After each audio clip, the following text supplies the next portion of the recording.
Hey guys, it's Alison Creamer, and I am here with a very special guest, somebody that, and I say this about all my guests, but this one really warms my heart. I'm here with Thesha Bove, and we met, oh gosh, it's about 6 or 7 years ago now, through church. Yes. We were both attending Wave Church, and we found out that we had a very strong common bond with a lot of our health and wellness and unfortunately our miscarriages and trying to get pregnant. And so I remember that started my health journey. And when I found out that Thesha is now a health coach, I went, oh my goodness, I need to figure out how she managed to flip-flop this and make that tragedy into a success. So Thesha, go ahead and introduce yourself, and if you have a company name or what maybe your tagline is. Okay. Well, good morning, Alison. Thank you so much for this opportunity. Like she said, I'm Thesha Bove, and I am a certified health coach. And my tagline is from information to transformation. And so I'm just really grateful to be here and just to be able to share with everyone who I am, what I do. I love that. So I briefly touched on possibly the beginning of your journey getting into health and wellness. So tell me a little bit about how you got started in this, or what made you look into either getting a health coach and then finding out they weren't available and then becoming one. Tell me about a little bit about the beginning. Okay, well, it's funny. This journey actually starts way before we met, probably about 20 years ago. I was introduced to just looking into more healthy alternatives by someone at a church that I attended years ago.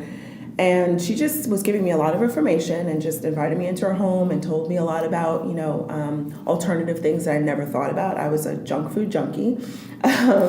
3 times a day, I was at fast food restaurants, and I was starting to feel the effects of that. So in the beginning, for me, it was a lot of information. And so fast forward, my parents both have had illnesses. My mom was the first one that had something really severe happen. She had a stroke. And that made me kind of go back into all the things that I'd been learning. And it was kind of like I was gathering information for that moment. Mm-hmm. So I started to share that information with my mom and help her on the journey of trying to overcome some of these lifestyle diseases that she was facing. Then my dad also had some issues. He had stents. He's had a series of different things with high blood pressure and diabetes. So just in my family, just wanting to help them be better and also help myself so that I never get to that point of where, okay, now you have this. So it's just been an ongoing journey. And then fast forward again to when my husband and I wanted to have a baby, and thinking, okay, I've already put some things in place, and realizing, wow, even that doesn't safeguard you completely because there's so many other factors that influence your health. And I was able to find out that mine was primarily from environmental toxins. So I had to take it a little bit further with my health journey. And along all of that, I knew about this school in New York City called Institute of Integrative Nutrition. And I was kind of following them closely, just what they're up to, what they offer. Gathering information. Exactly. Not ready to make that jump yet. Yes.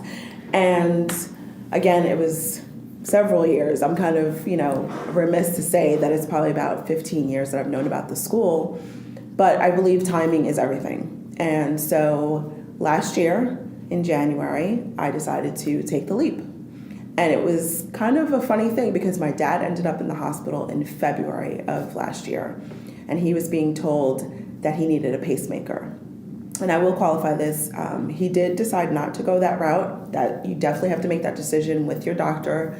That's not something I told him to do or recommended or anything like that, but I just helped him with that decision. And a year later, he does not have a pacemaker, but he was able to make the necessary changes and improved his health dramatically. So that was kind of, I wasn't an eye-opener. Yeah, I wasn't even done with school, and I was already hit with the power of lifestyle changes and diet changes. So Well, when we met, going through, I still don't know why I could never get pregnant. So I went through the infertility route, and I started thinking about all the toxins. I'm sure I'm probably, maybe 40 or 50% on target. I'm sure there's a lot of other things that I could do, but just simple things. I stopped wearing traditional deodorant. I stopped using traditional lotions. I stopped drinking out of water bottles. I no longer use my microwave for things. I tend to shop around the aisle, around the perimeter of the grocery store, looking at things that don't have the growth hormones in them. We probably do maybe 40 or 50% organic. It's hard to do all of it, but we look at those top things. So I believe 100% that whether you exercise or not, it is. I love your little saying. You said, what was it? You can't outrun your fork. You cannot outrun your fork. And so it is, I would say, most important of what we put in and on our bodies that make the biggest difference. Definitely. Not necessarily going to the gym. The gym is the icing on the cake. But if you're eating the cake all day long. Definitely. You definitely have to be active, but studies have shown that food is definitely the biggest portion of your health. Yeah.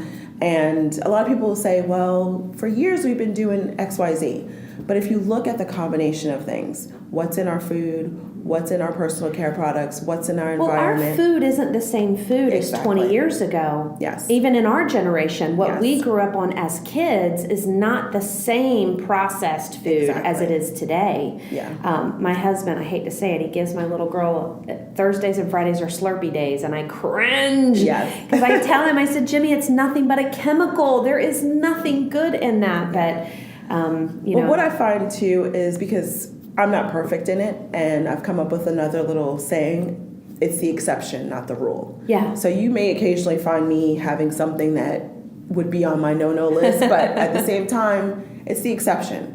And it's more about what you do the majority of the time as opposed to those exceptions that you have. Yeah. And I try to encourage people to focus on not so much what you shouldn't be eating, but what you should. And if you put more of what you should into your body, there isn't a whole lot of room left for everything else. So tell me a basic outline of what you would do for somebody. How we had mentioned before the show started, most people understand what a trainer is. Yes. They go to the gym, the trainer screams at them, tells them to do 50 million repetitions, and coaches them through that fitness workout, teaches them how to do it a little bit on their own, but visits them every so often to see that they're on target. Yes. So for somebody who doesn't go to the gym, who doesn't, need this bodybuilder screaming at them or this, cute little hottie mama, you have a whole, it's very similar to that, but it's more of a holistic, all around type of coaching. So kind of give me a general idea of what somebody can expect. Okay, well, first, a health coach is someone who provides accountability and support for the health changes that you've already decided that you need or want to make. So either your doctor or you just personally know, okay, I need to make these changes, but I need the accountability and I need the support. So for me, it would be, helping you understand what changes do I need to make. You might have an idea of what that is, but what does that look like in reality? So do you have somebody journal all their food that they eat or their daily routines and stuff for a little bit so that you can kind of say, okay, this is your pattern, your lifestyle pattern, and then you go back and assess that for them or help them? Yes. We usually do a complimentary health consultation, and I look at your health history and just kind of go over what are you eating on a regular basis. And then that person may choose to do a journal all the time. Some people are that way, then other people are not. Mm-hmm. It just kind of, I tailor it more to the person, because I think that whole cookie cutter idea of do this diet, this works for everybody, really has proven to be false. Yeah. So the school that I went to, they really taught about bio-individuality, that each person's different. You can give the same, two people the same plan, and it might not work for both of them the same way. So it's more about finding out who you are, what your lifestyle looks like, what changes you're willing to make. Because I could tell you a bunch of things, but if you're not willing to make them. So we start from there. And I've seen that even if I start really small with people, they eventually start to push me to up the ante because they start to feel the difference. So I'll have the initial consultation, and then we'll talk about where do you want to go from there. And I have a 3-month program or a 6-month program. So we'll have a couple of visits a month, as well as some recipes. You could text and email me throughout, in business hours, but you can text or email me with questions if you're stuck, if you need some motivation. So this is not, we see all of these infomercials. Yes.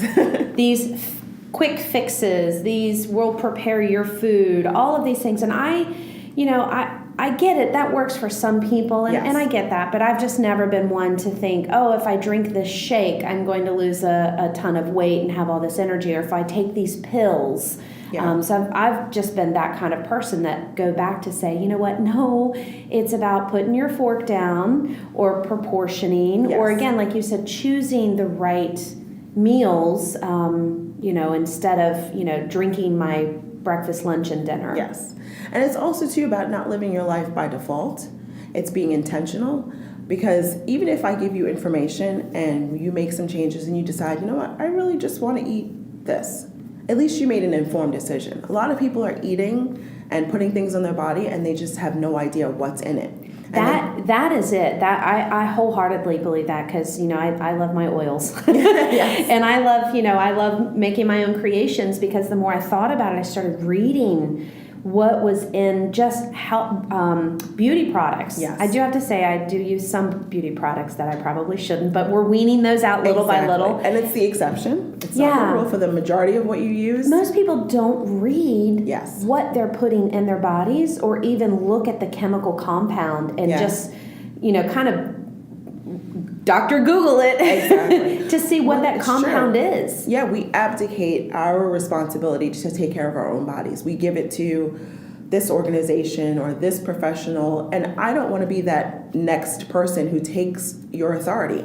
I want to be the person that kind of walks alongside of you and you make the decisions. I just help you, give you some guidance, give you the support, hold you accountable to the things you decided to do. Right. And be your cheerleader. That's a big part of it. It's just saying you can do this. Yes, you can make the right choice. And if you do make a wrong choice, not beating you up over it, but saying, okay, let's get back. What was going on that day? Did you have a stressful day? Did something happen? Were you emotionally stressed, mental? What was going on? Did you not plan?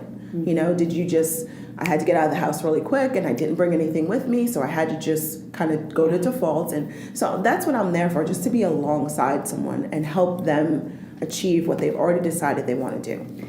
So if you could offer somebody just a quick 1 or 2 tips of getting something either in place or planned or oh my gosh, I never knew that. Yes. I need to look into that. What would be something that might catch somebody's ear while they're listening to this long enough to say, maybe I should call Thesha because I never thought about that? Okay.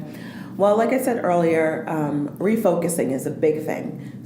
Most people focus on what they shouldn't be doing, and that just makes you feel discouraged right away because you're feeling like things are being taken from you. I would say let's focus on what you should be adding into your diet. So I recommend vegetables for sure. If you can get vegetables in 3 times a day, that's huge. Another thing would be eating the rainbow. Your plate should not be tan or brown. Which McDonald's likes to be a tan, brown plate. Yes. So adding some color, that's a big part of it. Okay, oysters are gray. Can we have oysters now? No, you can have oysters, but that shouldn't be the only color. Yeah. It's just the rainbow. It's part of the rainbow. True. Just make sure you have some variety because diversity in everything is a good thing because everything brings a different element. And in your food, diverse food, everything brings a different element. Oysters bring something, add some spinach, add something else to it. Do it with your children. Yes. We make Aubrey take 1 bite of everything, whether she likes it or not. Yes. Every color, every texture, everything. Yes, definitely. And the earlier you start, the better because then it's just their routine. But if you've already introduced things that are very sugary or very, fried foods or certain things, then they have a taste for that. And then you try to introduce something that has more of a fresh taste and they're like, what is this? Yeah. So the earlier, the better. And if you cook with them, they feel like they've been a part of it and they're more inclined to eat what they've made. Mm-hmm. Another thing is, like you said, can't outrun your fork. This idea that I can exercise off something I ate that was bad for me, that doesn't work. And it's not really helping you because you're still not putting in the good things. And like I said, so sickness, illness, disease can happen to anyone, even if you're doing all the right things, because there's so many other elements. But you want to make sure your body is in the optimal shape it could possibly be to handle whatever is thrown at it. And then I guess the last thing would be lifestyle. Don't do anything that cannot become a lifestyle. These drinking 3 meals a day, it's not a lifestyle. You can only do that for a certain amount of time. I agree with some exercising of those things. 5 times a day, all of that kind of stuff. Even 7 days a week or 5 days a Yeah. week. I mean, is that something you could do long term? I believe in doing something like a detox with, proper guidance for a short period of time, just to get your body kind of fresh and cleaned out and ready to go is good. But you can't live a detoxed lifestyle. That's not sustainable. So finding something that's sustainable that you can build on and be encouraged. Little things will bring encouragement, and then you'll want to do more, and you'll want to do more, and you'll want to do more. And then eventually you find yourself 5-10 years down the track, and you're like, wow, I've made such now it's a huge lifestyle. strides. Yes. You don't even recognize that. And you don't feel like you've been deprived. You feel like, oh, I feel the benefits of that one little thing, and then I added another thing and another thing, and before you know it, you don't even recognize yourself because you've made such great changes. Yeah, I need to make some of those changes. So, Thesha, how can somebody reach you? We're going to have all of this actually typed out as well. So if you're listening to the podcast on iTunes, you're going to be able to go over to Conversations with Creamer, click on a link, and get all the contact information. But, while somebody's listening, what is the best way to reach you? The best way would be through email. You could reach me at coachthesha@icloud.com. And spell your name, Thesha? THESHA. Now, are you posting on any other social media channels? Any definitely. Health and wellness, Facebook pages, groups, Instagram? Yes. I do a lot of it just through my personal page. I kind of integrate it through that, and then I like to meet with people, more on the one-to-one. But you can find me on Facebook, Instagram, Twitter, Pinterest. Yeah, I'm there. All those great places. Well, I look forward to digging in and seeing more, and I'm also excited to see how your journey rolls out. I'm sure you're going to be a great success at this. And thank you. It is new to me, and I love the idea because I'm not a quick fix kind of girl, and I'm not buy your meal kind of girl. Yes. I do believe in sustaining it as a lifestyle. So this is pretty exciting. Now, is this new in our area? Are you unique to our area, or? Well, I would say that there's probably a handful of us. Yeah. I've actually had a few people reach out to me that they've actually started the school that I attended, and I know of a couple of people who've already attended it. But it's fairly new to this area then. It's a new concept in general. Yeah. And there's a lot going on with trying to get some more recognition for the field. But it definitely is new to our area, but it's definitely growing and something I think everyone should utilize. I agree. Well, thank you for coming in. Thank you for having me.